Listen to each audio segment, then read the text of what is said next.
Hi guys! Welcome back my YouTube channel, Zaidi Galsote. It's me again. Ayan guys, gusto ko lang ipakita sa inyo kanina nung umaga is pinakita ko sa inyo yung bago ko umalis yung nagawang gapangan ng ampalaya. So ngayon, itatanim na natin yung kamatis kasi tuyong-tuyo na siya. Tapos yung chili din. So at gusto ko rin magpasalamat po doon sa nagbigay ng gift at ipapakita ko din po sa inyo kung napanood nyo dyan yung vlogs ko na about sa pagbebenta ng mga ng business about daw sa chairs, yung Shorak na chairs na yon is binigyan ako, one of my colleagues binigyan niya ako ng gift. So ito yung kinauupuan ko ngayon, ayan, sakto may upuan po tayo, and at the same time yung mga ni-request nyo po na gusto nyo makita yung aking bahay nung una-una magulo.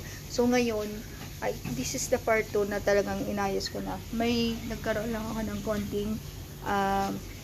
konting living area dito. Ayan, ganyan siya guys. So, ayan ang TV. And then, ganyan siya.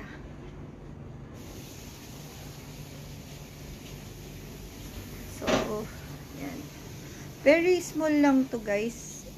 Imagine nyo na lang po 10 by 10, parang ganun, kasama na po yung kitchen at saka yung banyo, yung toilet. Okay, so I said I just want to show you my mini garden at in the outside, no, and then what do you call this, soon I will make the cultivating about the seeds, about the plants, like that guys. Okay, so it's me again. Abangan nyo po ang pangatlong part 3 ng aking pagtatanim. Give me a 5 minutes.